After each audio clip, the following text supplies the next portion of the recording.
Alright, cool. No, I'm gonna do it. I was like, should I say, remember the time I beat you? No, that tournament? No, we're not doing that. Alright, cool. We're getting this going. What's up, guys? We're doing the ThyNydus All Kill League. Basically 2 diamonds, 2 masters, and then whoever wins. All kill. Winner stays on. Naps a little crazy, but you know, whatever.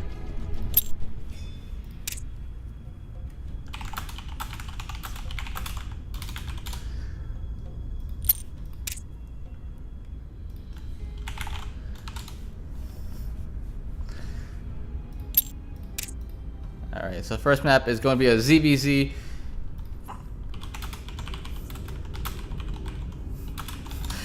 Between Frugs and Genesis.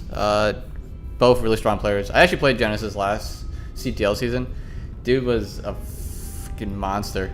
It was like the craziest, probably the craziest game I've ever played, ZVZ. Alright, I guess they're...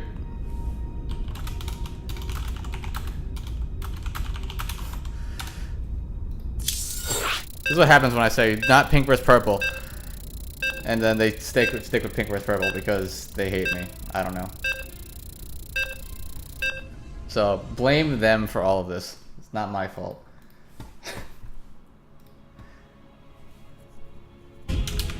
Oh god, it's so loud.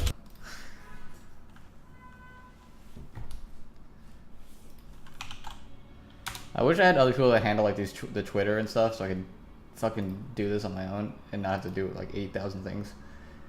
Could just, you know, cast. Cool. Retweet.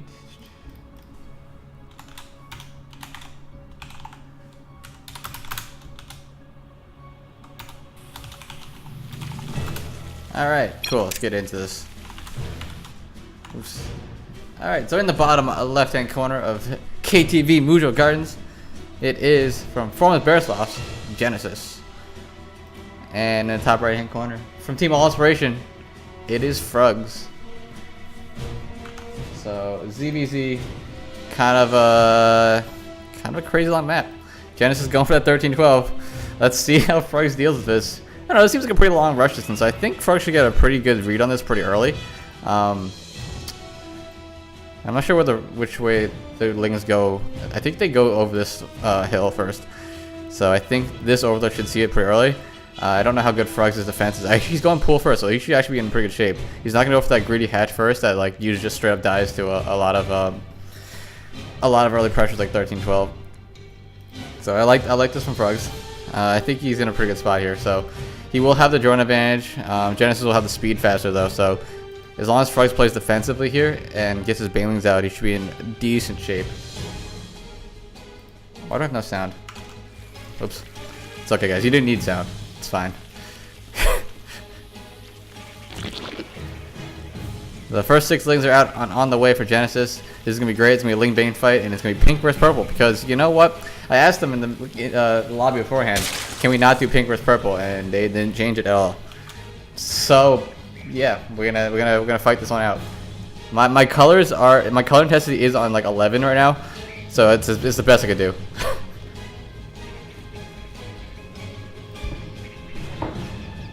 And Frugs will see it now. He actually goes to the side. Does he see it? Yeah, he does. Just barely see it. Good move by Genesis there to really like minimize the amount of Lings he sees. Frug just barely probably caught that. So let's see. Frug's got speed coming now. He did not go for that quick Baneling Nest, so there will still be a very, very big Baneling Nest advantage for Genesis. Frugs will have no Banelings and no speed for a little bit. Banelings being morphed now. 3 at the bottom of the ramp. Frug's making 6 Lings at a time. Let's see if he can try to pick off one of these Banelings before they morph. I don't think he's going to try. Frug's actually thinking about pulling his drones. He's going to cancel the hatchery. Let's see how he defends this here. As long as he doesn't take too many hits, these big hits, these Banelings, he might be alright. Hey, he takes huge hits to the Banelings. Ouch. And there it is. Frug's gonna have to tap out. Not quite the response we were looking for from Frugs there.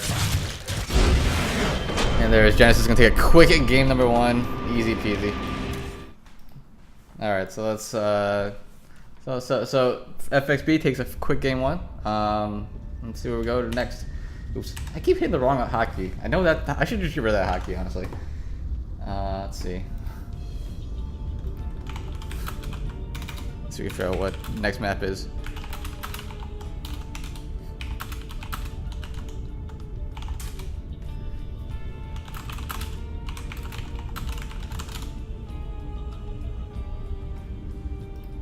Alright, so next up is gonna be Flowski. Where's Frogs at? Frogs. Whatever, okay. Remove from party.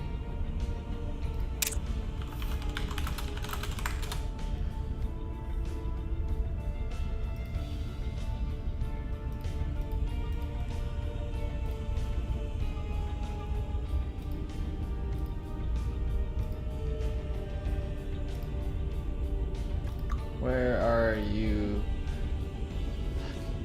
Let's get.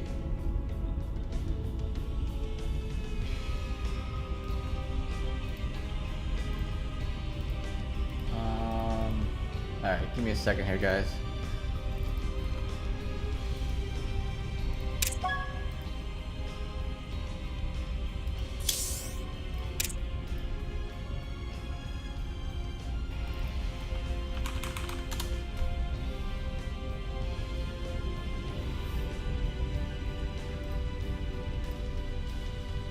I think Flosky has his his messaging set, so I can't talk to him. Okay, why not? Shit.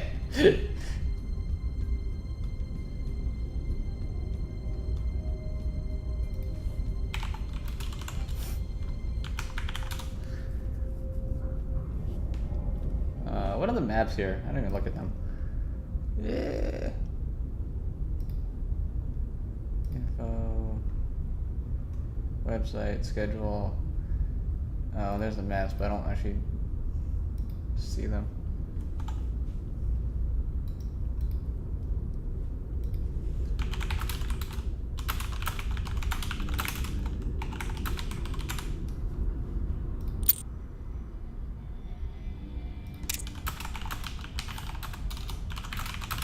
Sorry, you guys, we're gonna figure out the maps real quick.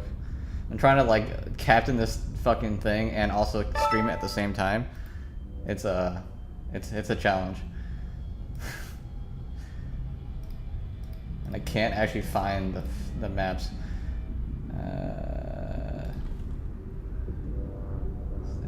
Map pool. Okay, cool. Flosky, where are you, Flosky? I'm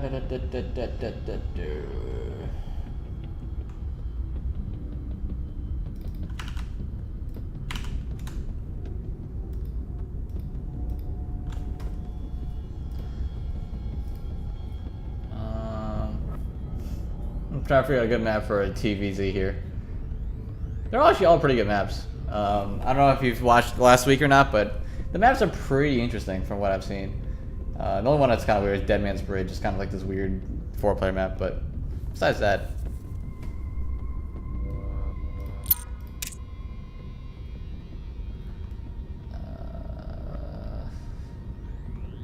Let's see which. I have to pick the map.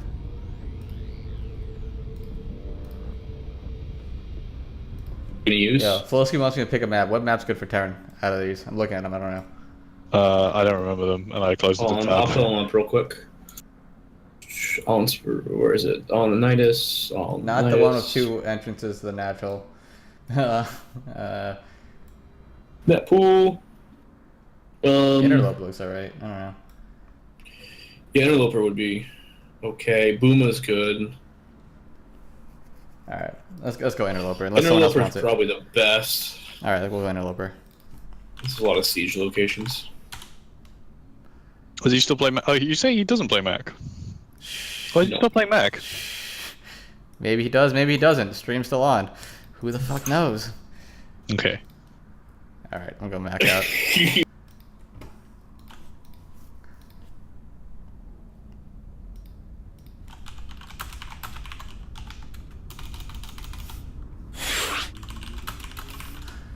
Alright, cool. So we're going to Interloper. Genesis versus Flowski. Let's maybe hope that this game goes a little bit longer than that last one.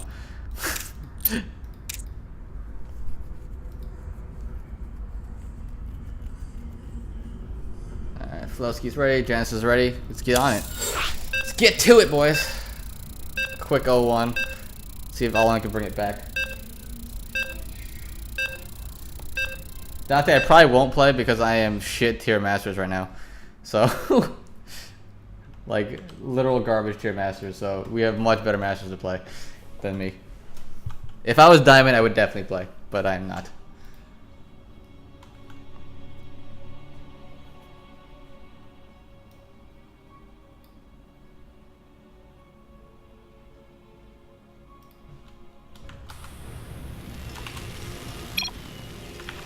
Alright, so in the top left-hand corner of Interloper, we have the light blue Terran. It is All-In's Flowski.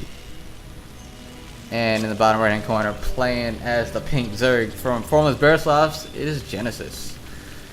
So let's see, this map, Flowski did not know what map to pick, so I just asked Tech for what's the best Terran map, and this one seems alright. I don't know. We're gonna find out. We don't know these maps enough. I mean, we prepared very, very hard for this match. We went into replays. We did a lot of custom games. Flowski is well equipped to for this game. Just kidding. We don't like these maps. No, some people like these maps. We just didn't practice them. I like these colors. Very, very light colors. Pink versus light blue. It's playful. You know, it's childish almost. It's almost like a childish wonder to these colors. So Floats can go for that quick SCV scout before the Reaper. It's going to be pretty nice for him because he's actually going to spot that there was not a hatch first and in fact is an extractor into spawning pool. So he may spot some sort of weirdness coming out from Genesis. Just knowing that, like, hey, this is not the normal hatch first. You can see the timing of it now. Coming up the ramp, and he's going to spot... He already spotted the timing of the hatchery, so he'll spot the gas timing as well. He'll spot how much gas he has got. Here he has a 75 gas mine.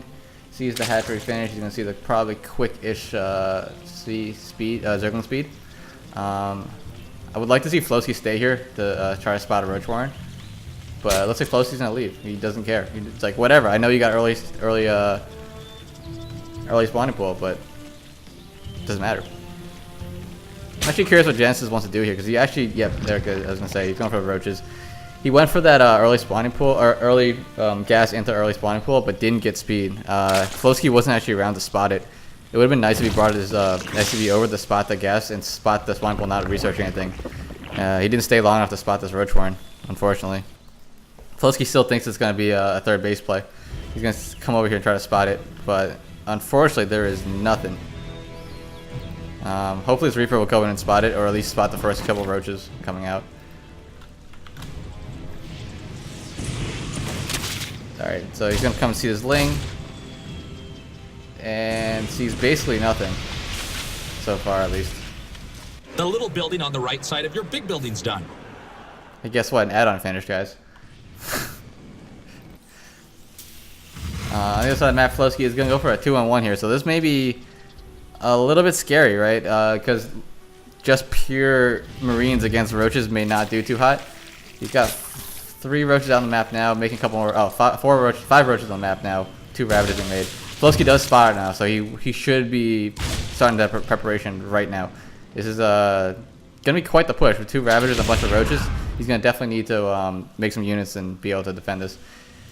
I actually think what he needs to do is swap this tech lab over onto the factory. Or no, he's gonna go for Cyclone. Cyclone's not a bad play either. Yeah, I guess it's true because once you go for once your opponent has Ravagers, the siege tank becomes a lot worse, right? You can just kind of get popped in the back. Cyclone's a little bit better against Ravagers, I think. IMO. He's gonna run that command center back, but the push is already here, so he's got to get that Cyclone out and start microing his heart out right now. Third base is going to be on the way for Genesis as well. He's got to dodge these files. Not too much vision up the ramp so far. He does walk a Ravager up, does get taken out, and this Cyclone is just going to go to town. So it looks like this is going to be held off by Flowski pretty well. Ow, that one Marine decides to walk into it though, because, you know, fuck living. Cyclone stays alive. Supply depot is kind of hurt, but he's going to get that repair off, so good call from Flosky. You can tell he plays turn, and I don't. I was like, yeah, make a siege tank, that'd be great. No. Cyclone, much better call here. Flosky can come over and actually spot out this third hatchery as well, so this SCV from the beginning of the game is definitely going to pay off. Spotting at third base to know that like this isn't super all in. It's not like a 2-base all in. It was just an early kind of pressure into a third base, but it looks like Genesis is going to continue roach production, go into kind of a roach ravager type of style. I think that ZBT that it's kind of been getting popular recently. The Mutilating Bane is still out there, but not quite as popular as it used to be. It used to be everyone played it. Now it's a little bit different. There's some roaches out now, some roach play for sure, some ravager infestor stuff going on. So we're gonna actually have a Cyclone drop from out of Flosky coming to the back here. Not too much to defend it quite yet. He's definitely he'd probably get this queen and maybe some drone kills. The roaches are gonna have to come back and defend this. Let's see how good the micro is. He's gonna actually go after the queen. Nice target fire there from Genesis. Takes out one of the Cyclones. Oh, it doesn't actually get the queen, so not too much damage here from Flosky just yet. And that Cyclone is very low, so if he drops it, the queen should be able to just pop it immediately. He may be able to come out here and get these drones as they morph, or is this queen gonna get out? No, the drone's gonna come out first.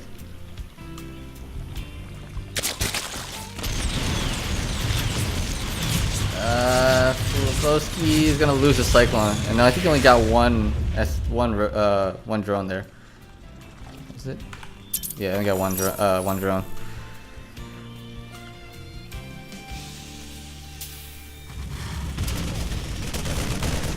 Genesis is gonna try to come here and spot what he can see. He sees basically a bunch of Marines, so he knows it's not mech, as Flosky used to be a very big mech player. He's been diversifying his styles a little bit recently, I've heard, so interested to see how his play comes out. He's been telling me his ZBT has been pretty good recently, so that's why I fielded him in this match. So I'm curious to see how he does. I think he's a Diamond 2 right now. He may be Diamond 1, I'm not sure. But Genesis is definitely one of the top Diamonds. Top of Diamond 1 right now, I think, for sure. Very good player. So it'll be definitely a bit of a struggle for us to take him out with Frogs going down like that early. Dropping to come into the back here. There's not too much to defend it. The roaches are a little bit out of position, but there's a nice overlay here to spot it. So he should be able to start moving his roaches up now to spot this. But it looks like Genesis didn't actually spot it with that overlord quite yet, so he's gonna actually get a nice unload here, and it's gonna probably stem in. Now his overlord spots it, and the roaches should be coming back. Stem up into these roaches. Upgrades are 0, 0, 0, 0, so the stem bio should actually be pretty good against these roaches. But there's just too many roaches. And try to take out this overlord. You know, just getting a little damage where you can. I like this play from Flosky. And since it's just roaches, you can always pick up and leave. The only anti-air for Genesis right now is these queens, so like they're not too great at picking off the drops. They can definitely push drops back, but they can't like catch a drop and kill it.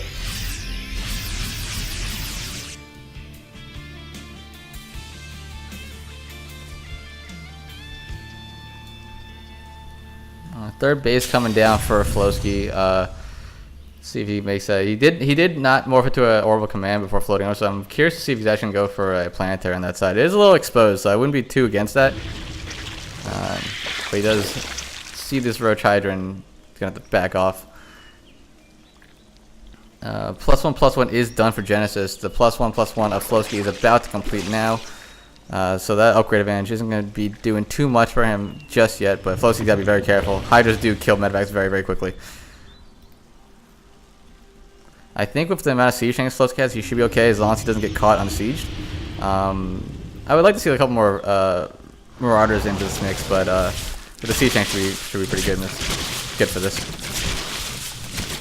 Flosky doesn't have too much vision though, so it's a little bit dangerous to be out here this far on the map without the siege tank siege.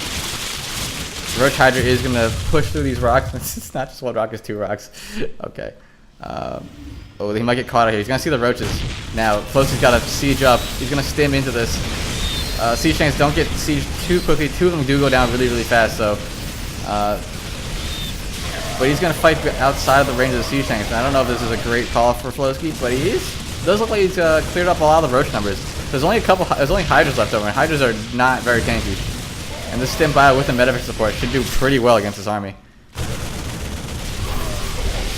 And I think Flosky might smell blood here. He's pushing in here. There's not much Roach tank, and with this siege tank here, it's just so much harder for Genesis to really get anything. He's gonna come and get one battle shot off, does damage the siege tank, and he's gonna try to dive it. He does take the siege tank out, but there's still this Bioforce left over, small Bioforce, and it's doing very well with this medevac support. The Roaches don't have the DPS really to take out the Marauders with the upgrade equal like this. The big thing for Flosky right now, I think, is that he retains his entire medevac count. So sure, he lost a bit of bio, but all of his medevacs stay alive, and Genesis lost a whole bunch of Hydras, a lot of gas intensity units. He did lose a couple siege tanks though, which is not great. Marines walking to their death, you know, why not? So +2/+2 is coming up for Flosky. +1 range is already finished with Genesis, so he will have that upgrade advantage going into this next part of the game. But Flosky, if he takes a nice defensive spot, I think he should be okay. It really scares me that he doesn't have a siege tank siege though.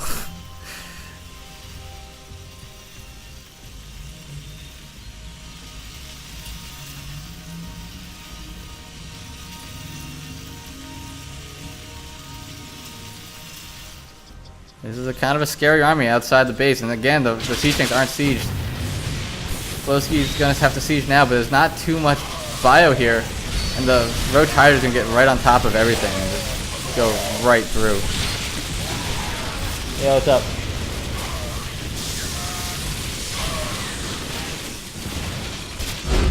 And Flosky's got tap out. Genesis takes 2 games.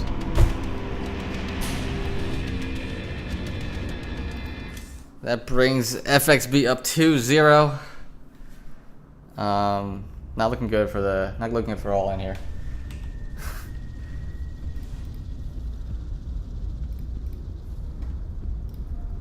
Oh shit. Let's see. Who we get setting out next? I'm gonna guess Lunif next.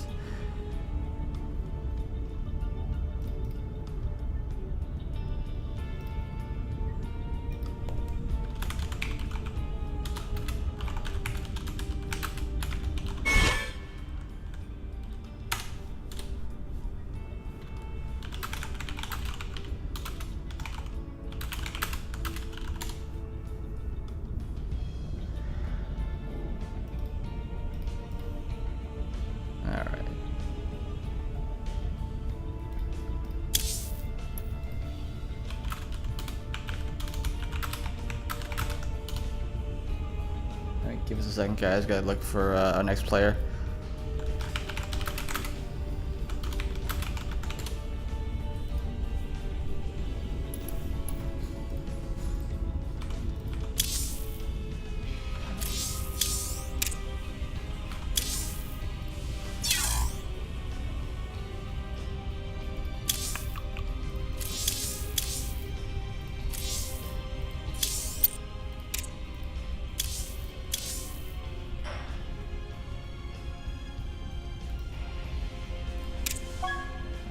Cool.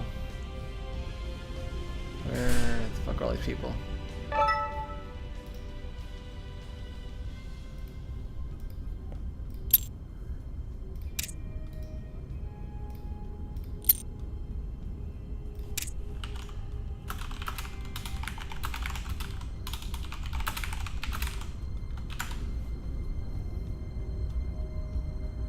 Alright, so next game is going to be Genesis versus Lunif. Lunif, pretty strong Pro S player. Masters 1 for sure.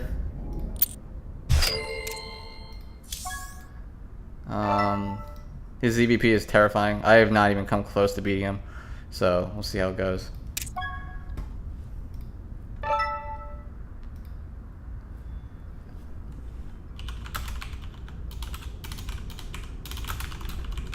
What map did we just play? I don't even remember.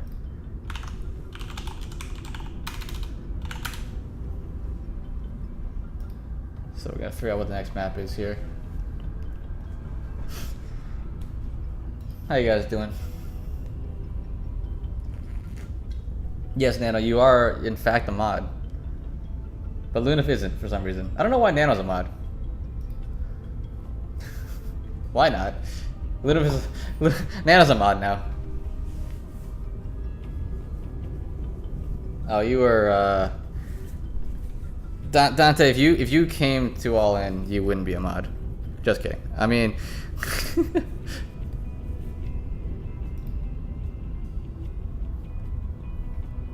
I should mod you right now. No, I'm not gonna do it.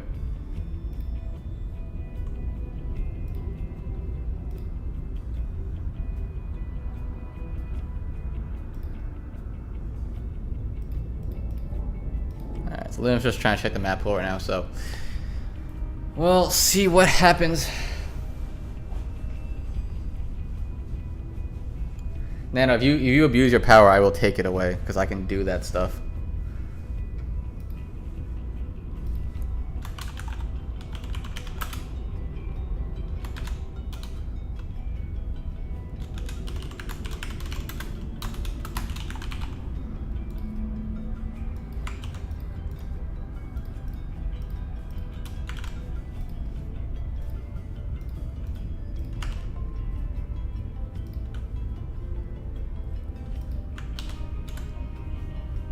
I don't know if you can copy that. I hope you can.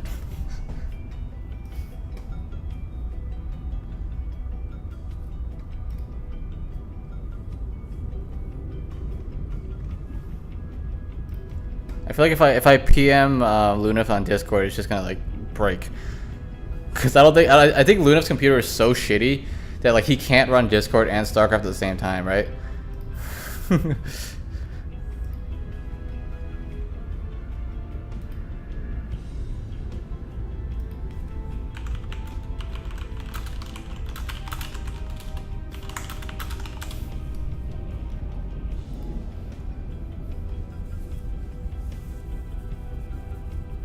Dead Man's? Alright, we're going Dead Man's.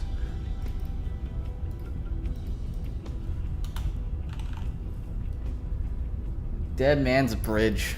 Sure. Cool. This is... You know what it is? This map looks like Deadwing. That's why you picked it.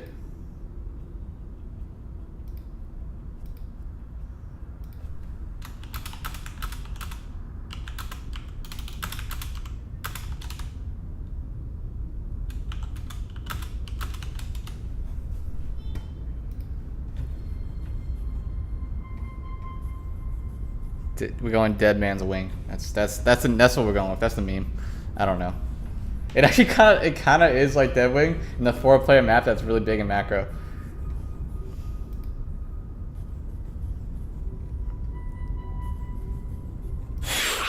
All right, so let's go to the 1v1.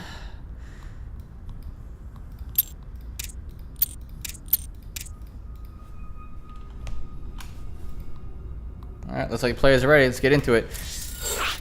Genesis working on 2 kills here. Let's see if we can make it 3. And again, they're pink versus purple. Motherfucker. Oh, God, I'm banning these colors. Official tournament rules are banning the colors. I'm gonna put it in the rules next time that we ban pink versus purple. We ban blue versus light blue. I don't know what's next. Oh, I hope I got this in US West.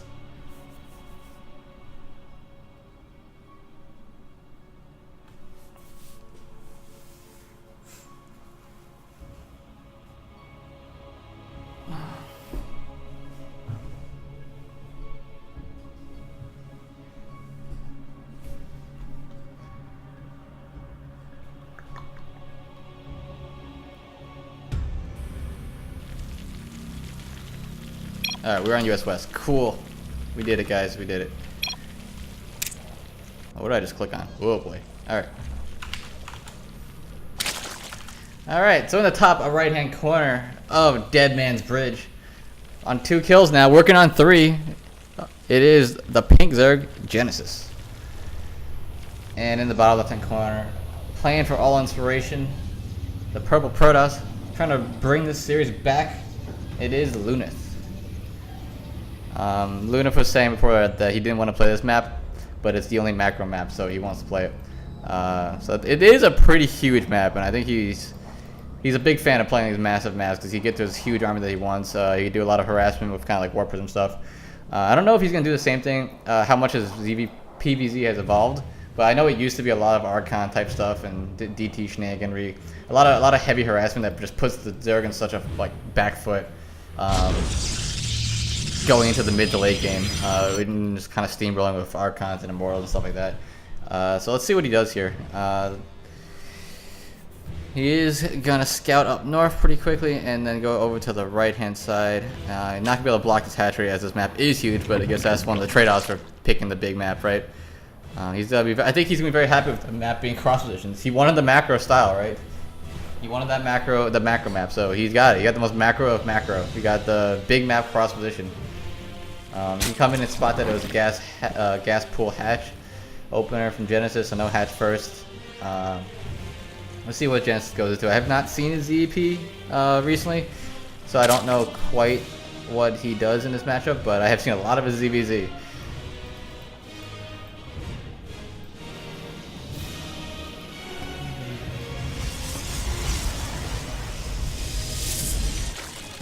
Still on gas after getting speed, so we'll see. On back to 3 gases. So I wonder if he's gonna do kind of like a quick overload speed type thing. This map is very big. It's very hard to get your scout off. I like the idea of going for a quick overload speed, or maybe even do like a ling drop, just to get the scouting off, right? Because this map is huge. Your initial overlords aren't going to get there and scout your opponent out before the, but without speed, right? You're going to need speed to get over there and actually see what your opponent's doing. And just scouting in this matchup is so important, right? So Linus gonna come back in and try to see what he can see. He's gonna try to spot for that third base timing, and doesn't see it quite yet. Actually, just dips away from his lings as well, so the lings don't notice the probes. And the probes gonna probably get another full scout up on it into the main. Queen's gonna poke away at it, but not gonna see too much. He's gonna come in here, spot the extractor, spot how much gas is being taken, spot the ling speed, so he knows there is definitely gas being harvested here by Genesis, but what's it for? We're not sure yet. So the map, we're going for the Twilight Council opening. I'm not sure what he's going to go for here. Twilight Council could be so many things, right? Twilight Council could be go for a Dark Shrine. Twilight Council could go for Blink. You go for Charge Slots now because it's cheaper. It's a lot of different things, which is why I really think that Genesis should be going for an Overlord speed type timing after this.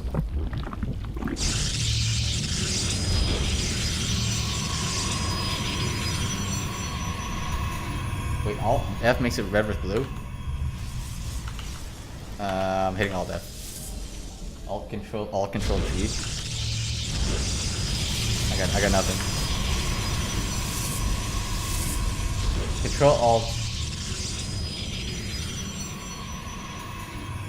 Control Alt F is definitely the server, because that's what I just did. Control Alt G, maybe? I got nothing. Maybe not. Alright, so Lunafisk go for that DT, and the Robots is finishing up now, so I think it's going to be a DT drop, or DT play into an Archon drop. Pretty common play, still, after all this time. Always could catch your opponent off guard if he's not perfectly prepared of his army being on the left or right hand side, or being by that third base, where you can come in and just take out this 4-car, take out the base. Because there is no layer coming up for Genesis quite yet, so his defense is going to be entirely dependent on these 4-colors alive. And if the 4-colors are alive, he's able to defend, he's able to see DTs, and DTs won't do anything. So we'll see. I don't think he's going to have a lair done in time to morph any Overseers. So if Lunaf gets in a good spot where the army isn't, he could actually just snipe off a 4-caller and then go to town on all the drones, the hatcheries, whatever he wants to do. Okay. Actually, Genesis going to see it. He tried to scout it out, but didn't actually see the Dark Shrine. He did spot 4 gateways, though, I think. Yeah, he spotted 4 gateways. So if you're really good with spotting Protoss builds, I think you could figure that this is either a 4-gate Archon pressure, a 4-gate Adept pressure, or a DT drop. I think. So I think it actually looks the same. So then you do 4 gates into Adepts. I don't know. Maybe I'm wrong. I should stop making calls about Protoss play. Alright, so Lunaf is going to try that sending DTs in first, because that's just, sometimes it's a little risky, right? Because if you send the DTs in first, and if he has detection and you just lose them, then your drop is completely useless. The safer play is definitely going for these Archons to morph beforehand, because Archon drops, you'll get the damage in. It's less risky, right? So he's gonna come into spot to the natural. He's actually gonna spot a lair timing as well, which is pretty nice. But there are roaches in the area, so he should be ready for this. He might lose a queen. He does lose the queen, and the Archons are gonna be nicely microed back. Roaches are here to push him away though, so he gets a queen and a couple drones for his trouble. Second Warp Prism actually coming into the right-hand side, the left-hand side. Interesting here. I'm not sure what he's gonna do with this. There's a lot of creep though. I like the creep from Genesis for sure. Has plenty of vision on this left side of the map. Lunaf doesn't really have too much room to warp in without being spotted, so he's gonna try warping here while being spotted. But let's see how Genesis splits his units. He's got to always be careful of these two Archons on the right-hand side, as well as whatever gets warped in here on the left. Archons coming out again, get some more drone kills. 3 on right now. Just picks up and runs. Warp Prism on the left-hand side. Kind of almost was just a distraction. He's like, hey, I'm gonna warp in here. Come move your units over here, and didn't actually do it. So he's gonna now warp in over here. What's he gonna warp in? He's gonna be much more DT. So it's gonna be double Archon drops. This man is going heavy with the harass here.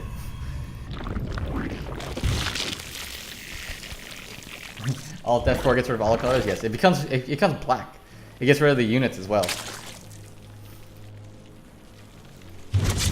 Archon's gonna come in again, see what get done. Really, like, Lunaf is being really good with these Archon drops. Oh, ooh, okay, as I say that. As I'm praising his Archon drop harass, he almost loses 2 of them. Really just, like, never losing any, like, just dropping down to low shield health and then picking it right back up. Drop here on the left-hand side. Should be pretty good. Oh, pure. Ooh, doesn't lose it.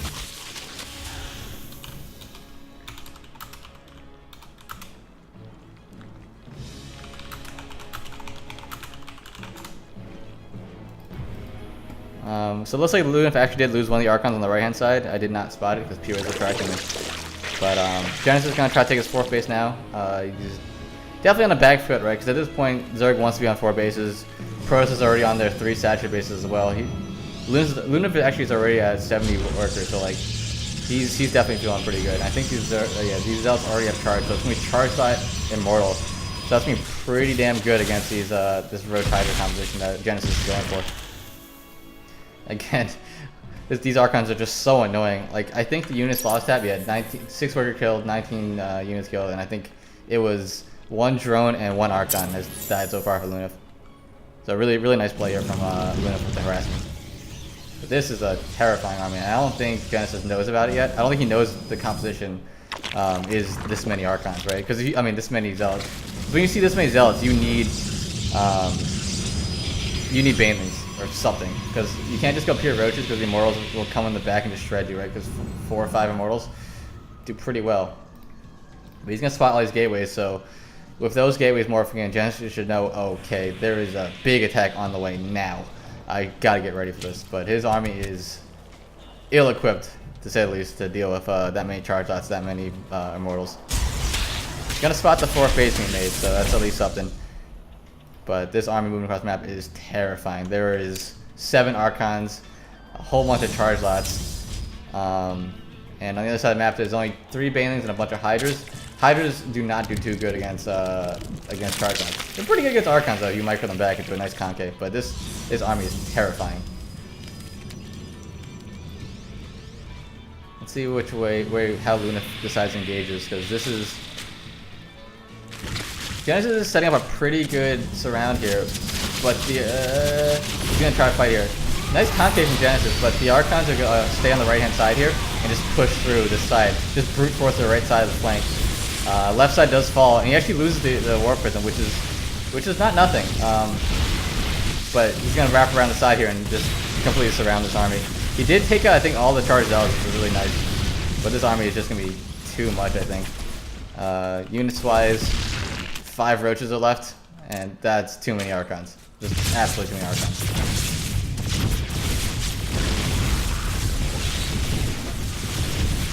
Yeah, and I think this should be it. The Roach Hydra Ball, although it had plenty of upgrades, it was +2, +2, +1 with the Banelings against +1/+1. It was just too much splash damage. The Immortals just do too well against Roaches. Archons do too well against Zerg in general, and the harassment that was done in the early game really just put him away. And Luna is gonna dance these zealots because why not?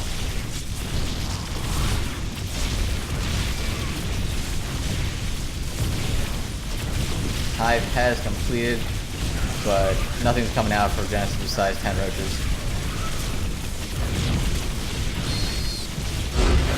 Genesis is going to tap out. Luna takes game number 3. All-On gets on the board, so it's 2-1. Oh my god, wrong hockey. Let's see who's next coming out for Formless Bearsloths. Yeah, that's a bit of a mismatch. Luna for like, I think about 5,200 MR right now. I'm not sure what Genesis is at, but as a diamond, right? Looks like Cool Breeze is coming out for FXB. Cool Breeze looks like a diamond 3 Terran. Alright, so a little PvP action gonna happen here. See what map he goes for.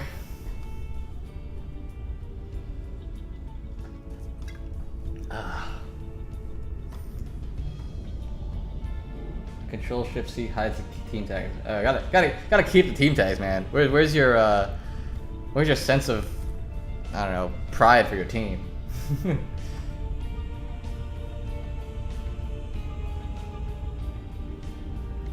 That's true. If names are long. Okay, they don't care what map it is.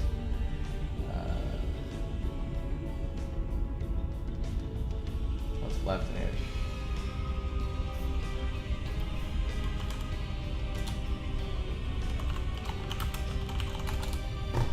So it looks like Cool Breeze doesn't know what map to go for, so we'll let Ludus choose.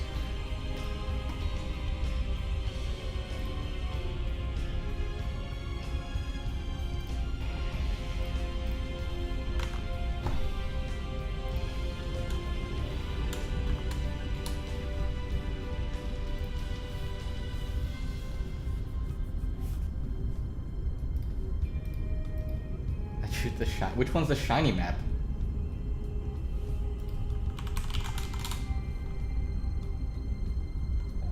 I don't know which one's shiny.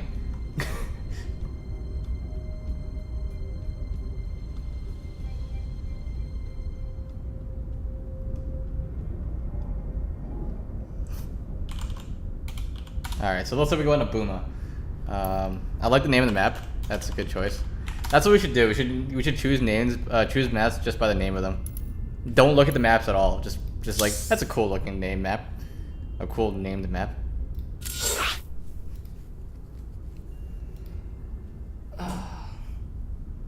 So what's up, guys? Thanks for joining me on a nice Friday, warm Friday evening. It's the first time in like 3 weeks I was able to go outside and like not be shivering, because New York has got the weirdest weather ever right now. I can't speak. Weird weather.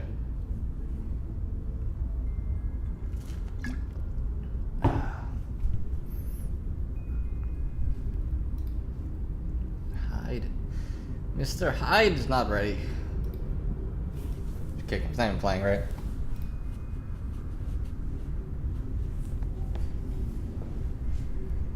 So if you guys are just joining us, it is 2-1 in favor of FXB. Frog's going down to Genesis. Flowski also going down to Genesis. And Lumia taking Genesis out. So Lumia's up next versus Cool Breeze and a nice little PvT action.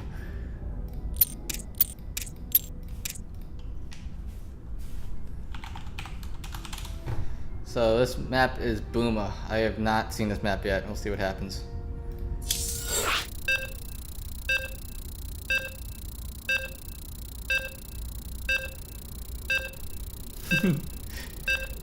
Aceblade getting called out in chat. Are you the dude who made me rage or proxied Banshees? That sounds just like Aceblade.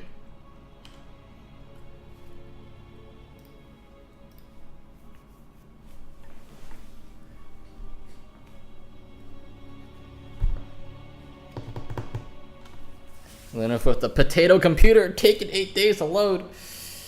I was gonna say we should start a GoFundMe to get Luna to, a new computer. His like I think he'd win GSL if he had a good computer. Alright, so in the top left-hand corner, playing the pink Terran again. Why are they playing pink? At least it's not a mirror matchup. It is Cool Breeze. Which I need to open my window, get a nice cool breeze in here. And the bottom right-hand corner, playing the purple Protoss once again, taking that last game in convincing fashion from Team All Inspiration. It is Lunith. This is going to be purple versus pink the entire time. Oh wait, no, Floki played light blue. Never mind. So let's see what Lunith does here. Actually, I'm curious to see what Cool Breeze does here, because if his rank is his true rank, he is a Diamond 3. Diamond 3 Terran, so I wouldn't be surprised if he tried to pull out a little, some a little sneaky, because he's up against a Masters 1 Protoss. But we'll see. I like the idea of, like, one of the cool things about this league, right, is sure there are some pretty like weird mismatches, but it also makes it like, it makes the wins even more impressive, right? Because there's definitely a possibility that Cool Breeze kills Lunith. Absolutely, and I love that that's a possibility right now. There was a point last season where I'm like, why do we even play the diamond sets? The Masters are just gonna win. But I've come around to really appreciating the diamond sets going into the Master sets, because just when you take out a Masters as a diamond, it feels absolutely great. It just puts your team so far ahead, because you're like, oh, I got 2 Masters left, whatever. Easy. So looks like Cool Breeze is gonna come out into take the front base here instead of this hidden back base. Lumia being a little bit more cautious, taking that back base away from the front. Away from the front. Away from the rush distance. Actually, speaking of rush distance, this seems like speaking of rush distances, this seems like a very small rush distance, right?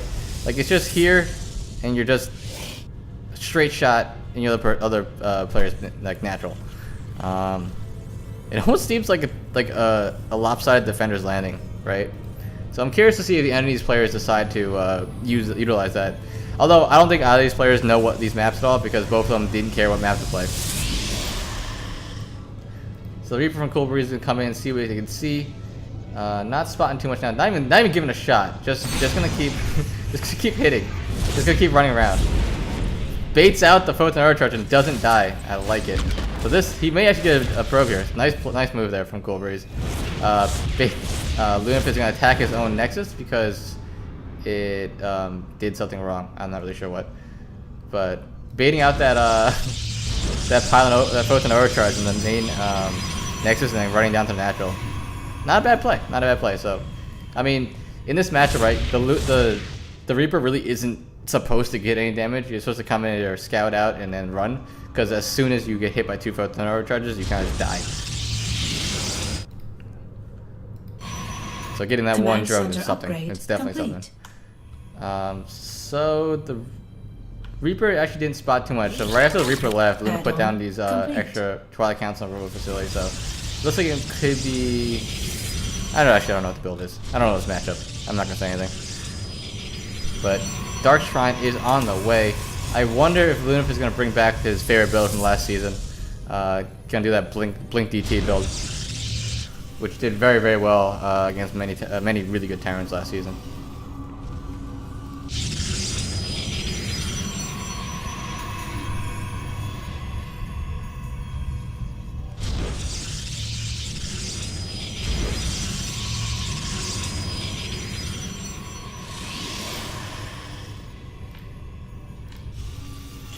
See, on the other side of the map, what is Cool Breeze going for? It looks like he's going for a little bit of a 2-on-1 here.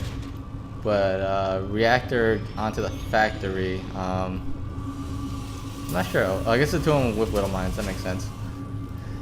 Not sure if he can go for a drop or he's going to do just kind of march across the map. But here comes the Warp Rhythm for Lunith. So DT Shrine is about to finish up. He's going to try to warp in probably 4 DTs here. Probably gonna do some harassment and then come back out and then go for DT Blink, maybe? Get a little DT Blink? If you got it for me? That we don't mind. Unfortunately, he tried to preempt the Warp Prism coming in, but not quite in the right spot. Reaper is just being annoying back at the base. What did he spot actually? He spotted. He did spot the. Nope, he didn't spot the DT shrine. Where's the DT shrine? Wait, where is it? Oh, it's over here. Nice drop here by Cool Breeze. It's gonna be really kind of annoying. Stalker's gonna come and try to chase us away. I don't know if there's a photon. There's one photon overcharge, but there's no pile on this side, this left side of the Nexus, so it's gonna be a little tricky for him to. There's gonna be a spot for Cool Breeze to get damage in if he just drops here. this Warp Prism's still kind of hanging out here. It's not. Our SCVs Oh, there we go. are under He did Warp in some DTs. So these two TDs are just going to town. 12 workers killed already, and there were even more killed in the natural. So this is looking rough. Cool Breeze's army was on the other side of the map at that point.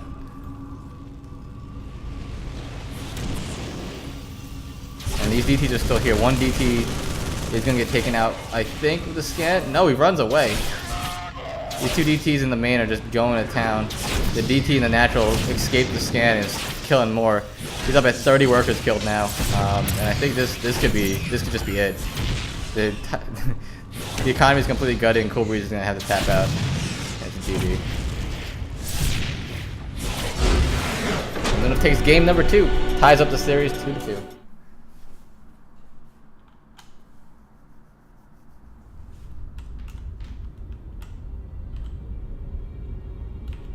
Nope, wrong hockey. Every time. I'm gonna unbind that hockey. Alright, so we have a tie series here. What maps are left in this pool now? We have Carnivore by Insidious, Avex Extremita by Avex, Verdure Temple, and those are our last maps. So we'll see what happens. Can Luna continue on and get the all kill? So it looks like next player is going to be I can't remember. Is it Vespasian? Somebody correct me in chat because I'm gonna mess this up immediately. Vespasian? Vespasian? I've played him before. I don't remember. I don't know how to actually say his name.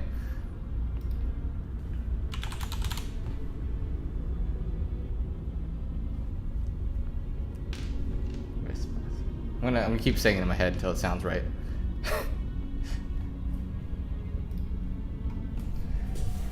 Oh, good. It got dark out, so I actually have like almost professional looking lighting now, right? Because without that light, my face looks really dark. But I have a lamp now that's right here, so I got this like weird kind of half light going on from the right hand side. It's beautiful. we're up in our production quality here at Boo Radley Studios. And then you can see my Asian glow really well if you give me like 3 more of these.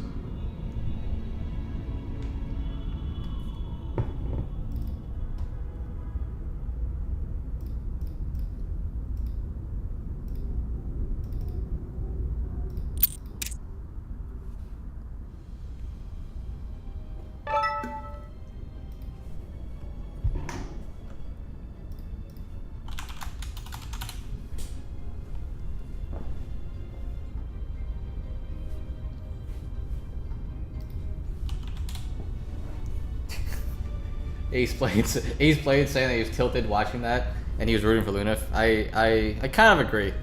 DT's killing workers makes me a little sad on all sides. But actually it makes me sadder when Archons kill them, because I feel like you can never touch an Archon as Zerg.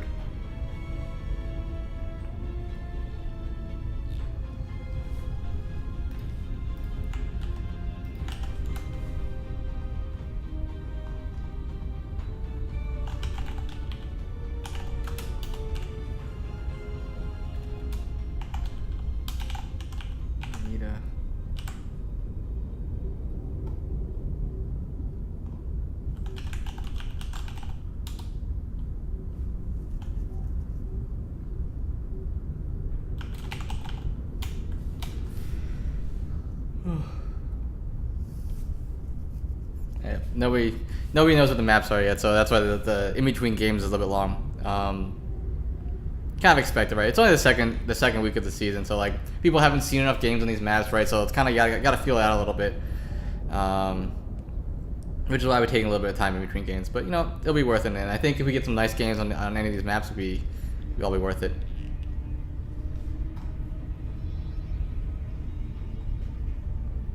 I also think that people are running out of things to name their maps now. Like, what Avex, why did you name your map Eremita? What does that even mean? Let me Google this. This probably means something like real deep and insightful. It is a hermit. Eremita means hermit. Really? That's what it means?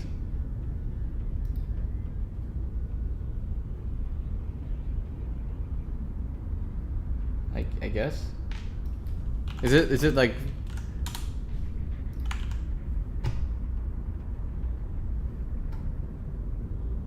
All right, we're going to carnivore. I don't know what Eremita means. If I Google Eremita, hermit comes up, which is kind of weird. So I don't know. All right, so the map we're going to is going to be carnivore. Cool. I have not seen this one yet.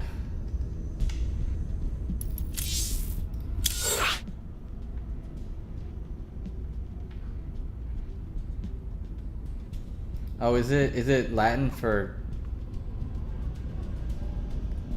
Oh, it's Latin for hermit. Interesting. Cool. Why not? We're learning things, guys.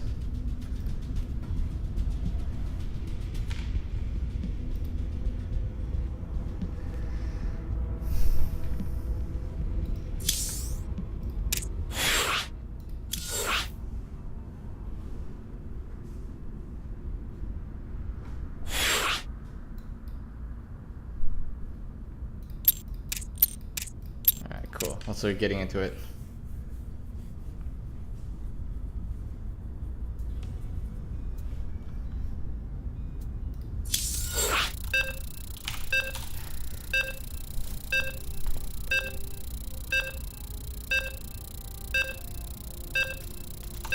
Nope. Wrong overlay. We're not on Proxy Tempest's channel. Guys, it's okay.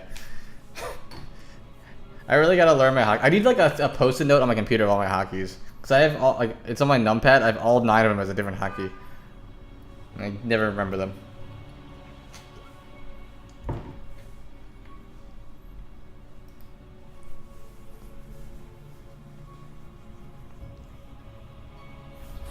All right. Oh my God, what is this tile set? Okay. All right. In the bottom right-hand corner, playing a different color this time that we have seen yet this entire series. Playing the orange Terran. It is from Formless Bearsloths, Vespasian. Sure, we're going with that. No one corrected me in chat. It's Vespasian now. Vespasian? I think it's Vespasian. That sounds better in my head. I don't know. In the top left-hand corner, up 2 games, trying to make it 3 from All Inspiration. It is Lunith.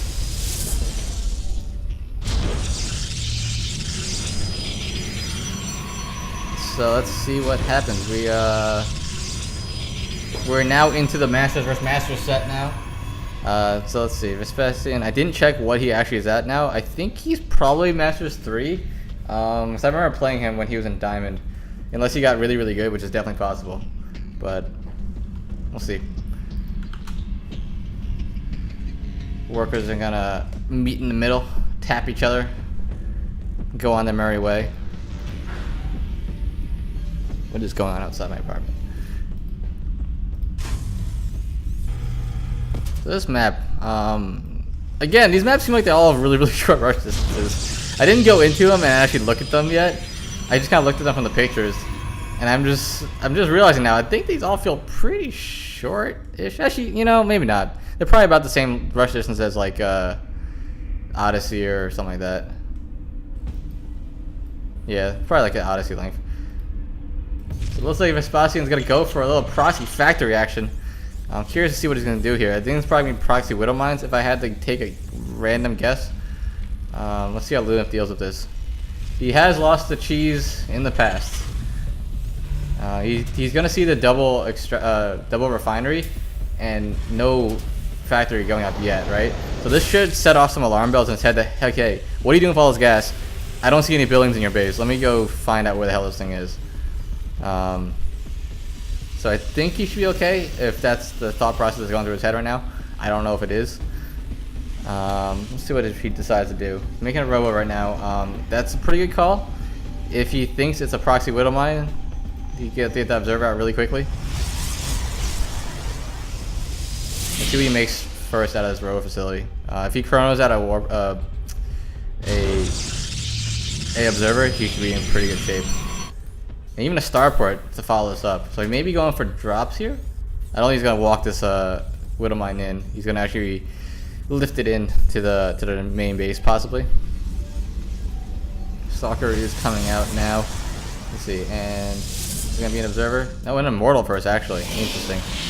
The Widow Mine is gonna walk in now to this natural base. He's gonna try to surround it really quickly. Does not take it out and loses 4 workers. Ouch. Lunaf almost takes it out, but doesn't quite get it. Observer's gonna come out now. Did he cancel it? Yeah, he canceled the immortal. He's gonna go straight for the observer. So mining on this natural base is gonna be kind of denied for the time being, for at least for a little bit. I don't know how good Lunaf is of his timing. He could actually know how long the Widow Mine cooldown is and just kind of like pull away where it finishes. But these he actually is spreading the probes pretty well. So like unless Vespasian target fires these 2, he should be in good shape. Pretty good reaction on there. So the proxy Widow Mine only gets 4 worker kills or 5 worker kills, so not too bad. But if Lunaf isn't prepared for the follow-up to this, he may just kind of he may be in bit of trouble. It's going to be 2 siege tanks and a liberator. This is going to be a very hard push to stop, I think. The probe's going to come back out and try to scout if there's a natural or not. He's going to get greeted by this wall of Marines and not going to get the scouting off that he needs. Liberator is coming out now, and there is no pylon in the back of this base. But Stalker should get in a good position to shoot this way. It's not Liberator range, so this map isn't having too crazy. Siege tank gonna come down outside the natural, so he's gonna at least get a good position here. And the Marine's gonna come to reinforce. If Lunaf comes out and jumps on this really quickly, he may be able to take it out. But ooh, those Stalkers take 2 pretty big shots from the siege tank, and Liberator is out now. This is gonna be a bit of a tricky push to hold. The 2 siege tanks are going to be very, very strong here.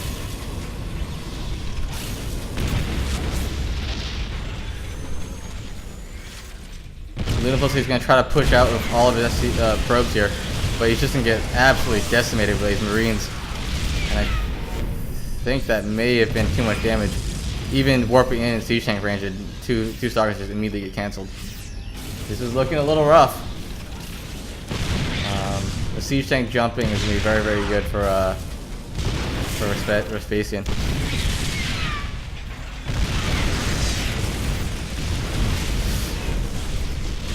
The immortal gets taken to half health, shield are gone off it as well.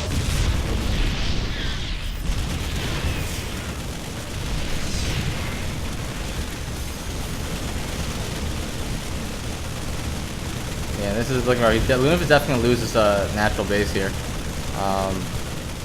Supplies heavily in Vespasian's favor. Oh, he's actually going to lose this immortal, possibly. Yeah, the immortal got a couple shots taken on it. And this is looking bad. The immortal's going to go down now. And just a slow creep of siege tanks up into the main base is going to probably do it for him. Lunaf saw that proxy Widow Mine and assumed he was going to be a macro build out of it, but Vespasian not one to stop. Once he starts the cheese, he continues it on, and it's a really nice build here from him. These 2 siege tanks going to siege up, and I think that's going to just basically be it. There's the GG. Lunaf's going to tap out. Vespasian takes it, and on to match point.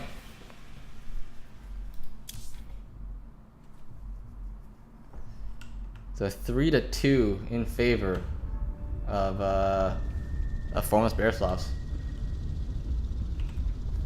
Let's see, I think next player up is going to be World is Doom if he's online.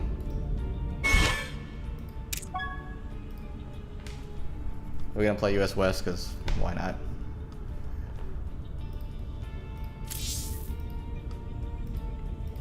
World is Doom, pretty solid Zerg player, so see how he does here. See how he does against the cheddar from Vespasian. Vespasian? I keep forgetting. I forgot why he decided. I think I decided Vespasian and I went back on it.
Oh god, I'm not gonna find this map, am I?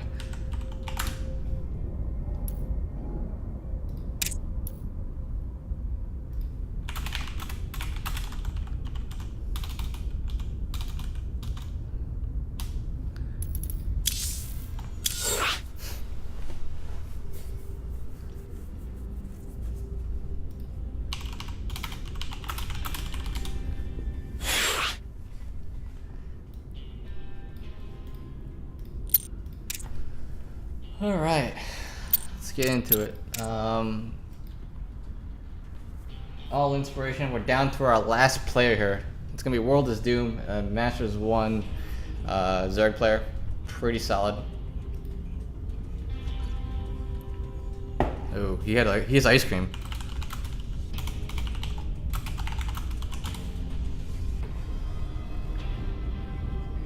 I'm gonna get ice cream after this. Now that World of Doom said he had ice cream, I just want ice cream. I wonder if wanting ice cream is like a, you know how like they say that if you're in an elevator and if you face the wall, everybody else will face the wall because it's like people will do that. I wonder if ice cream, like saying I have ice cream, is like it's like that to me. If someone says they have ice cream, I immediately want ice cream.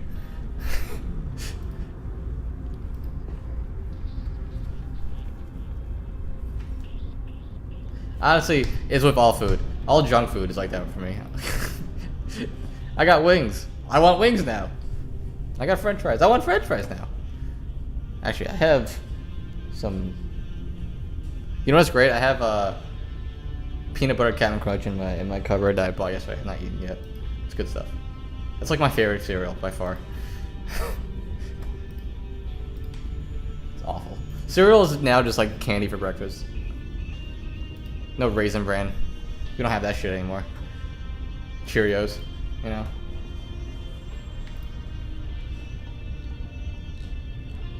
Alright, Doom is back. And is ready.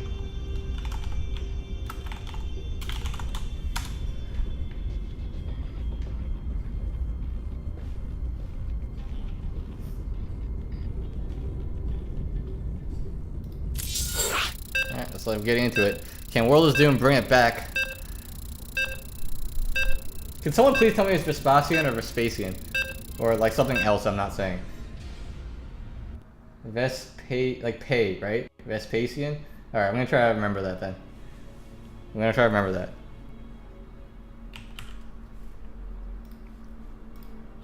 Oh, this map has a background to it. In the loading screen. Oh shit, what did I just do? Okay, we're good. Alright.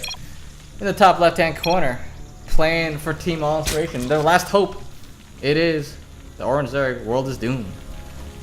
And in the bottom right-hand corner, playing the Green Terran, cheesing out a very good player. It is Vespasian. I can't figure out how this map, like if this map was longer or not. Doom was asking me like, pick the one with a longer rush distance, and I literally couldn't tell if this was longer than the other one. This is a cool looking map though, I'll give him that. It's almost like too much stuff is on it. A lot of choke points in the natural though. Weird. Yeah, this map looks weird. We'll find out what happens. I guess it's because it's the ramp goes backwards, so I guess it could be a long rush distance. I don't know.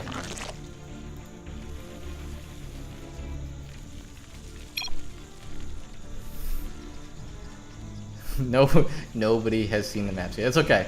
It's the first 2 weeks. Nobody's gonna know the maps. Everyone's gonna think they're weird because it's just like the beginning of a ladder season where everybody hates the maps at the beginning, and eventually you find maps that you like, or it's like this season and everybody else that's not Zerg complains about the maps for the rest of the season. Blood Boil. I like Blood Boil. Blood Boil's my highest win rated Zerg. I'm absolutely fine with the ladder maps of this season, just for the record. But yeah, so hopefully we got a long season. This goes all the way into September. This league. We have how many teams in this round robin? I think it's like 8 or something. So we got plenty of weeks of StarCraft coming at you every single week from now until the end of goddamn time. What is that? Revenge Toaster? What? What the hell is that? Can I follow the revenge toaster? Wait, is it actually a toaster? It's got the number 86 on it. Does it mean like does toast come out of the top of it? It looks like a vacuum cleaner. Like a hovering vacuum cleaner. Weird.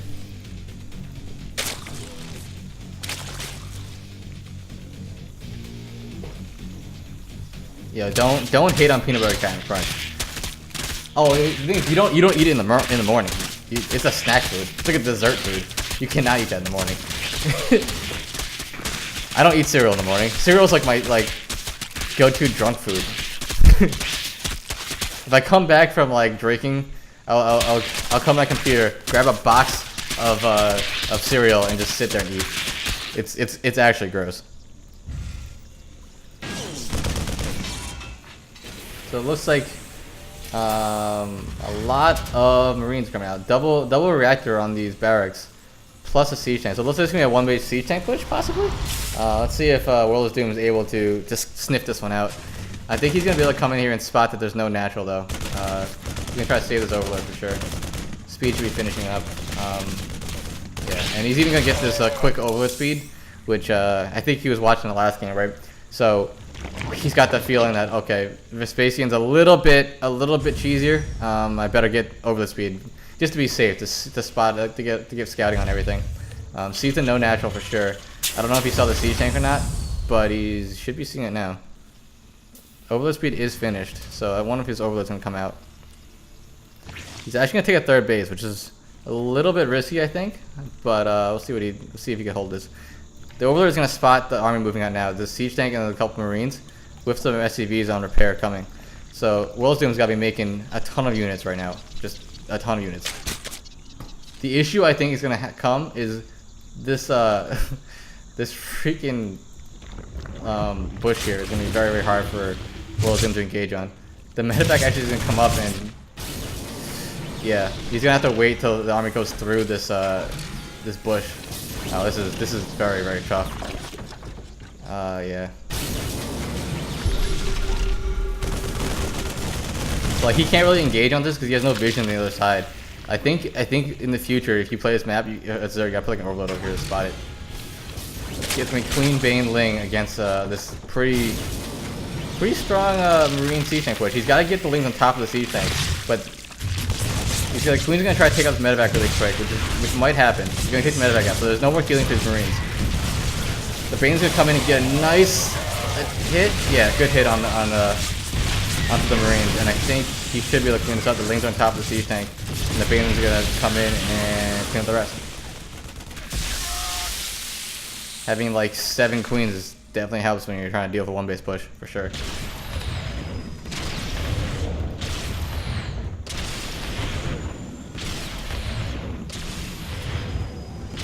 This Liberator is just gonna take away its overlord. Is this actually a cliff? Oh, that's nice. That's a cliff. So he actually can't spot this overload at all. So he's got perfect vision of everything coming out. Actually, that's a nice spot. If you get an overload over here. Actually, no. If he brings a medevac, he'll see it. I don't know. But yeah, now Vespasian's gonna be in a bit of trouble. Still on one base. No second command center even being made. So he's gonna have to try again with this attack. He's gonna bring more SCVs, but the Lings get on top of them right now. And just losing siege tanks, losing Marines, losing SCVs before the push happens is just gonna be devastating for him.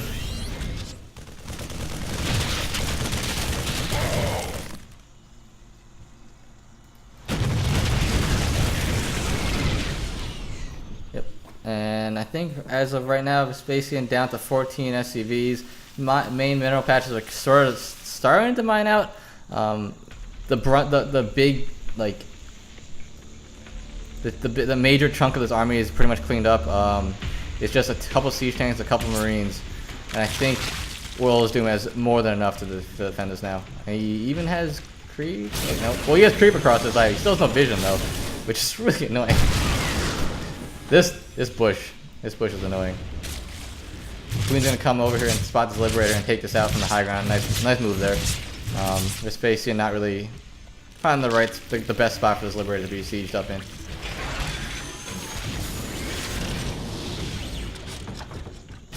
She rocks here too. Will Zoom gonna try to come around for a flank and go for a double surround here with a bit of these lings on the left hand side as well as those lings coming from the natural. Not too many banelings, no baneling speed either, so he's gonna try to kind of do a bit of a surround here. This map's got some weird choke points up. Like the flank comes in, and I think this is gonna be just about it for Vespasian. Queen's gonna take out the Liberator. Medevac gets taken out in the main base. Liberator is just gonna get focus fired down by the 6 Queens. Balloons get taken out, Marines get taken out, and the Lings will just clean up the rest. And Vespasian has to tap out. GG, well played. We're going to the ace match. It's a 3-3, all inspiration, FXB. This is what you guys wanted, right? Oh my god, hotkeys. It always goes to that one first. What's the last map? What did I say it was? Verdure Temple.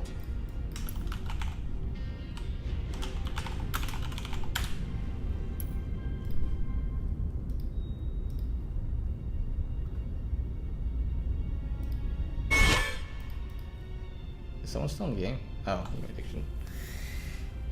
So we have the legendary Eat My Diction coming up as the last hope for Formless Bearsloths. And we're going to Verdure Temple. Interesting looking map. I think this map is, it feels a little bit Zerg favored because there's 2 openings to the natural. At least against Protoss. I don't know if it's going to be like that against Terran. We'll see.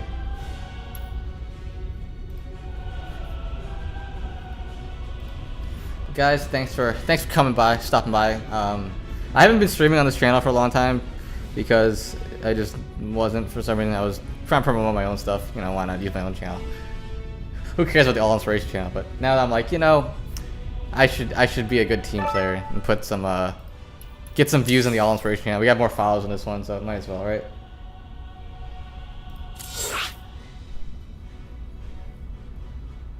But thanks for hanging out. It's 9:30. It's only been an hour and a half. It seems like it was 10 minutes, right? It was such a quick series, and we're already at the ace match.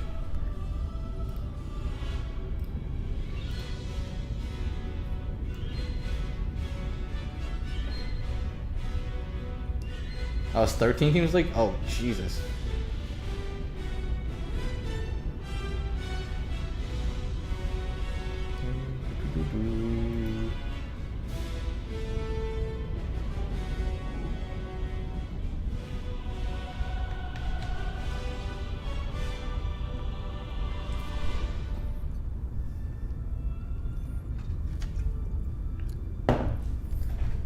Alright, come on, Eat My Diction. You gotta accept the party invite.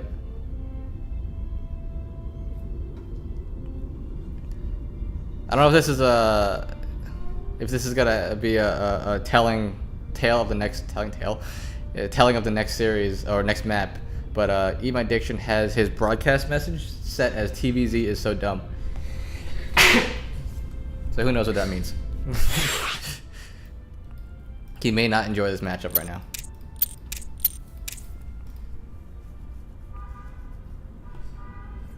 I don't even know why Fizman's name is over there. What is even on that?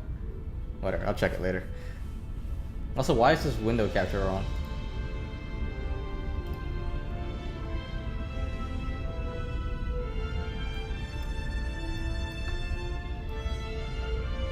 Weird, whatever.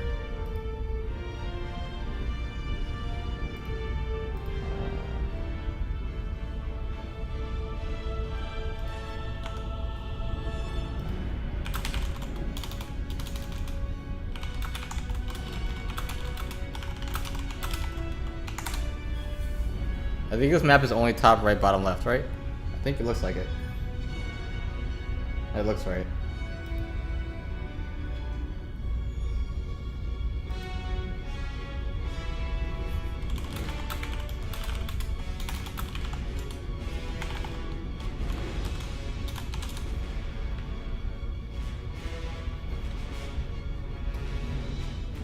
Alright, looks like players are ready. Let's get into it. Final game of the night. All Inspiration, Formless Bearsloths, ace match, game 7. Let's do it.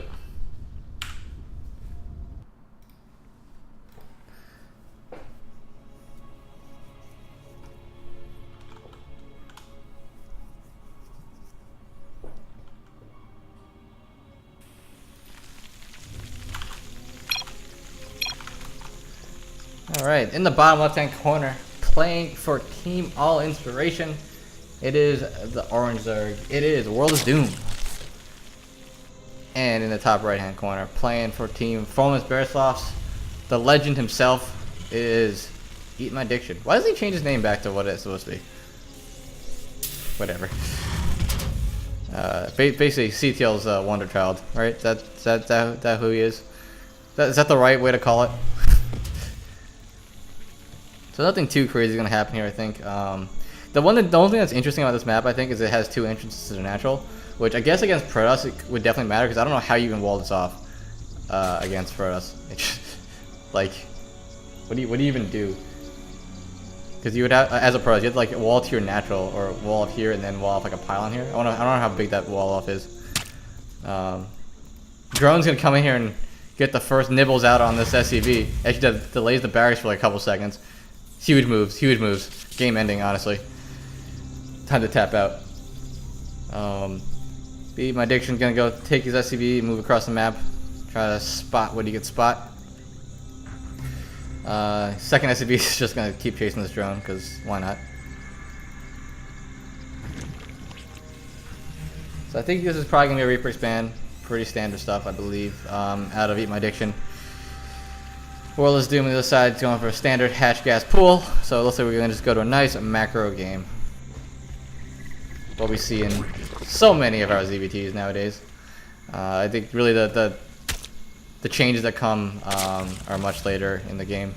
You kind of see styles come out after the first 2 queens get made, Roach Warren or something like that, or Ling Bane type style, double upgrades.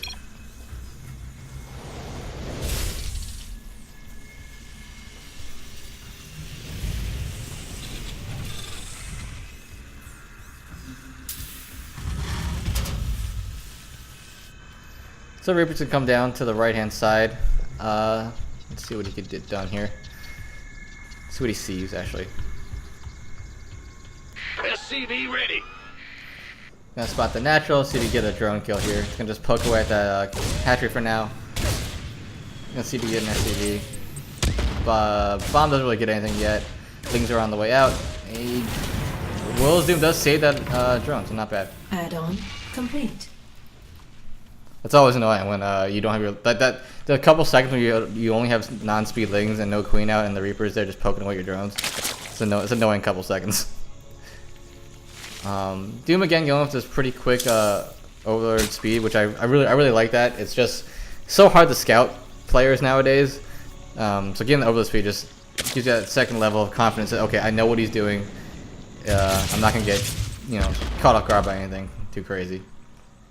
Speed should be finishing up very soon, so this Reaper's gonna get chased away or killed. Most likely killed. Drone's going out to target his third base as well. And he does get it. Oh my god, that was close. He had like 1 hit left on that drone. A little bit bold to go out before speed finishes. I hate that. If you get your SCV drone killed before the third goes down, it's just like the most tilting thing. Delays it for so much longer.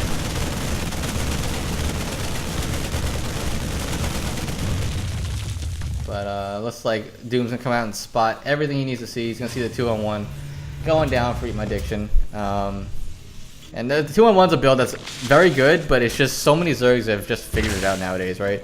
You just have huge queen count, get some lings, and you're able to just take out the job without having it do too much damage to you.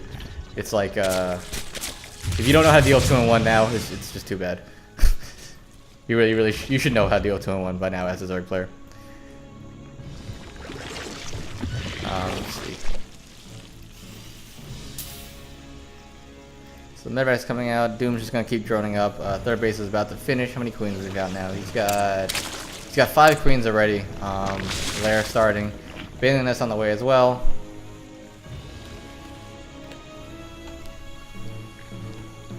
Vision's not too bad. He's got vision on the top left-hand corner, bottom right-hand corner as well. So if the drop comes out to the south, he should be able to see it. The middle of the map is kind of clear though, so this drop may be a little bit hard to spot depending on where he goes with this. Right down the middle is a pretty good lane for him to go for. How many units he's got? Doom's got 12 lings on the way, 2 more queens, so he's gonna have up to 7 queens, I think. Yeah, he's gonna have 7 queens, so he should be in pretty good shape here. The lings are already in position, banelings being made, and I don't think Diction's gonna get anything done here.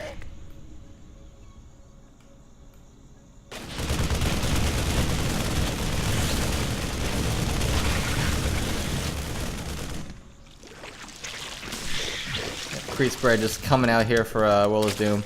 One of the big things I think you could get done with the 2-in-1, even if you don't get any like a ton of link kills or get a ton of worker kills, you could definitely clear creep because you have that ability to jump up and down into the medevacs.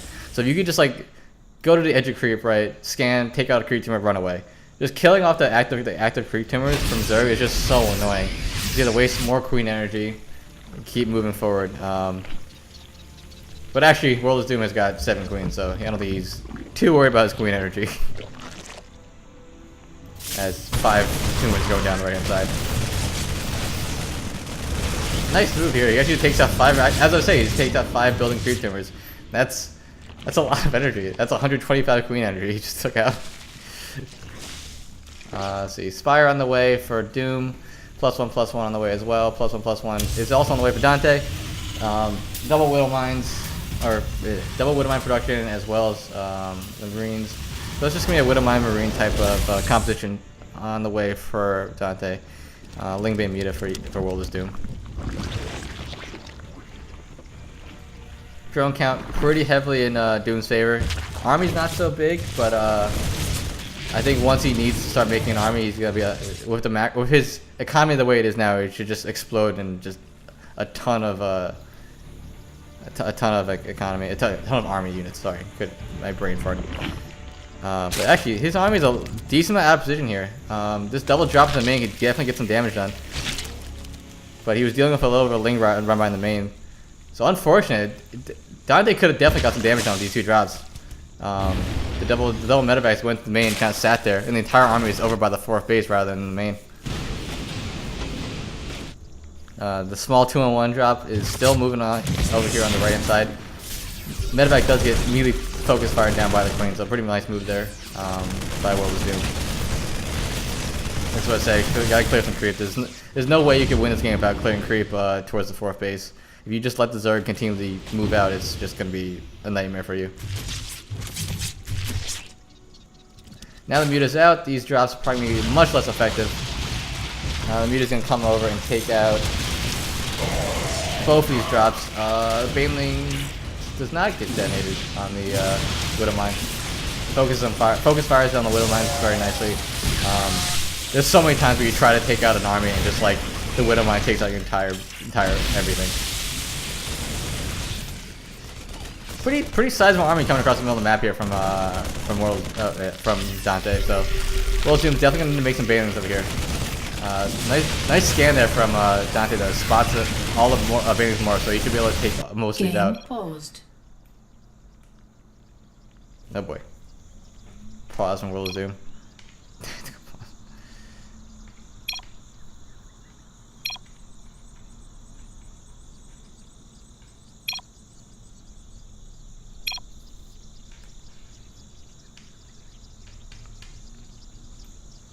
This is quite the time to pause.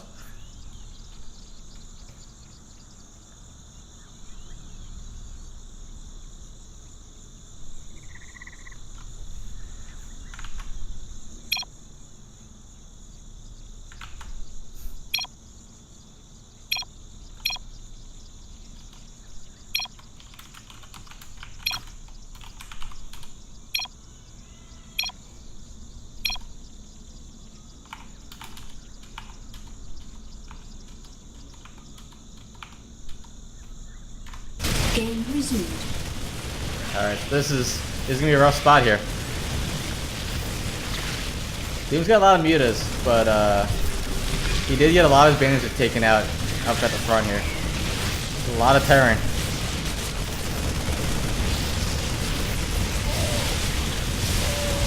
And the bandages are gonna try to run in, get some pretty good spot hits on here. He will clean this up, but I think he lost a ton of mutas for this.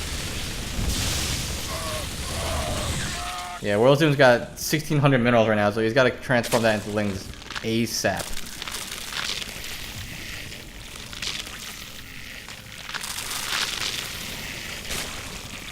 Alright, so he does survive there. He does reset his mute account, which is a pretty big deal in this kind of fight, this kind of matchup. But with the creep spread here and how far, well, it's not too much creep spread. As long as he can take good engagements, I think World Zoom might be okay. He does need to make a lot of lings now, and just not take any huge baneling hits. The banelings do kind of hit a couple of Widow Mines, which is not great.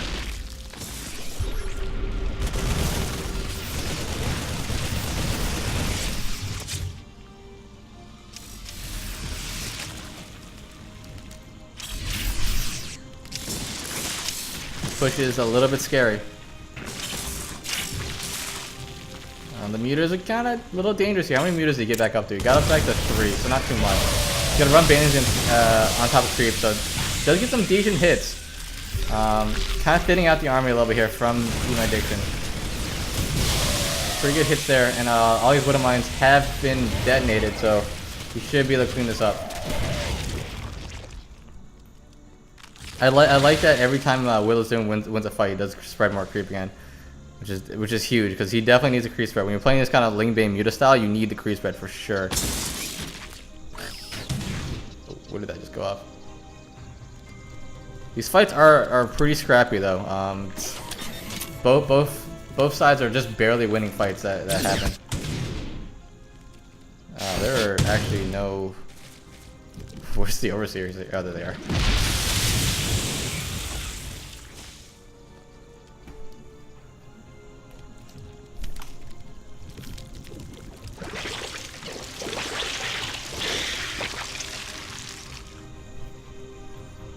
Alright, so Dante does have an army advantage right now. He's up at supply advantage. Well, he was. They are now even. So in an even fight, not... Ooh, actually, Doom loses a couple more mutas here in the main. Like, after resetting the muta count, this is going to get a little bit rough for Doom, I think. He's got to try to get these mutas into a good spot to do some harassment and take a good engagement. There's going to be another double drop into the main base as well, and there is really not much here to defend. This is going to be a pretty nice timing, I think, for Dante, because he does have +2 to Doom's +1/+1, but it is going to finish relatively soon. So as long as... Okay, well, let's see what happens here. He's going to clean up this drop on the left-hand side, but the army is moving towards the 4th base. As well, Banelings get a nice hit up there as well, onto the... the Widow Mines get a nice hit onto those Banelings. Marine here poking away. +2/+2 is going to finish. The Queen's going to have to come over and try to fight off this drop. Transfuses for days over here from Doom. That Queen somehow lives. And I think he should be able to clean this up. Once again, there's just such a swarm here from Willow's Doom. And I think he might actually lose all these metavacs as well, Dante is. It's a nice harassment management there from Doom. He's able to clean up the drop in the main, and then also the push on the right hand side. Those Queens bought him so much time, right? It was like 4 or 5 Queens transfusing 1 Queen over and over again. And the bio wasn't focus firing the hatchery, he was focus firing the Queens. And just luckily gave Doom enough time to come over there and take it out. Doom has to be careful though. This is still 2-2 bio coming onto his 4th base now, 5th base now as well. These Banelings are gonna try to roll in, but they may get hit by the Banelings. Nope, the Banelings actually detonate on top of the Widow Mines, so there's no more Widow Mines left in this army. And the rest of the Banelings come in and take out the bio because there's no more splash damage to support the bio. I think this push is gonna get stopped. Doom fighting off creep a little bit here though. It's gonna be a little bit rough, but that is a huge muta count. And I think finally this push with killing all those medevacs is just gonna finally get pushed all the way back to the 5th base of Dante, and the mutas are just gonna reign supreme over here because the marine count just isn't there for him.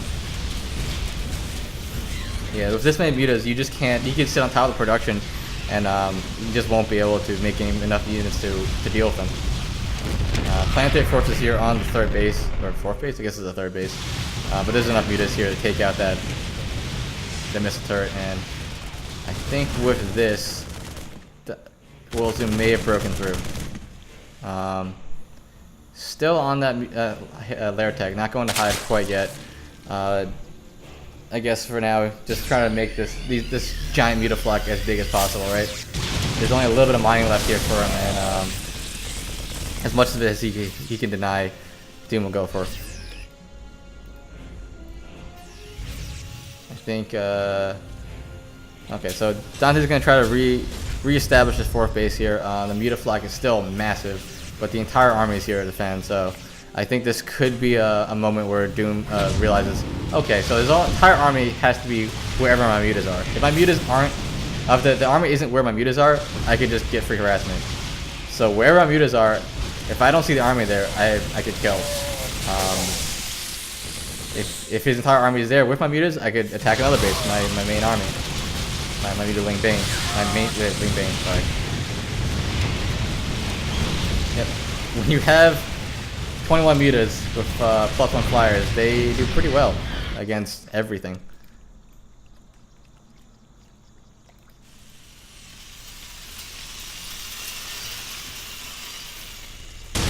Drop into the 4th base. Doom, not bad, gets 11 workers actually. But this will be cleaned up as the mutas fly. Oh, the mutas are not flying. The mutas are staying on this side of the map. I think Doom's going to decide, I don't need my mutas to deal with this drop. I'm just going to kill queens. It's fine. And really no support here at the 4th base. The re-established 3rd base, 4th base. A bunch of workers going down as well. He may be able to even snipe off his command center. The Marines aren't there in time. Oh, they are in time. And yeah, it's just, now Dante really just can't move, right? If he moves out of the map, the mutas will come in and just take everything out. So he's stuck in this, I gotta run back and forth forever until my opponent takes the entire map and kills me. So yeah, really nicely played here from Doom. That pause was very strange. That pause really was, I feel like, almost the tipping point in this game, because after that pause, I'm pretty sure Doom was in a bit of trouble. But just the management of dealing with all the multi-prong harass from Dante really actually helped him out, turn the tide of this game, right?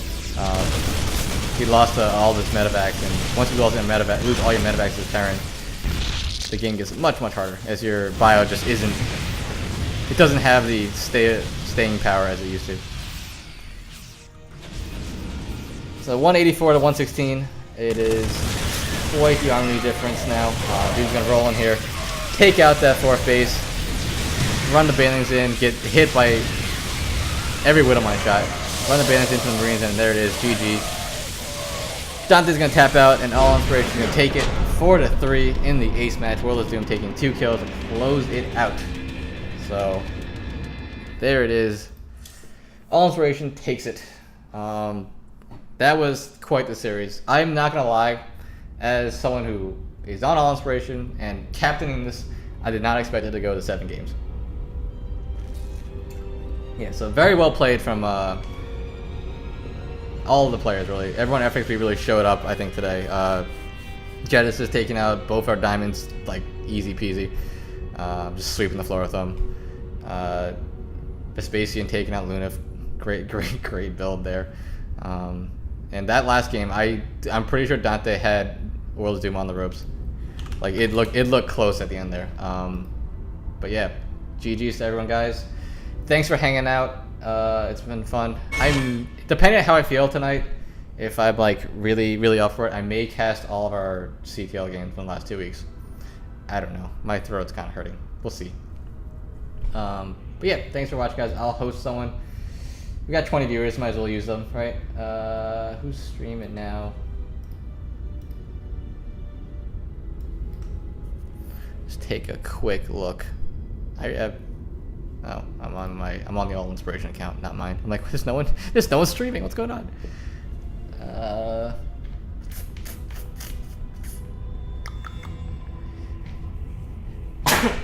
Oh god, I'm dying. Any CTO players streaming? I didn't check. Besides us. Okay, easy stream. Alright, we'll do this. Is he streaming now? Yeah, why not? Alright. See you guys later. Peace.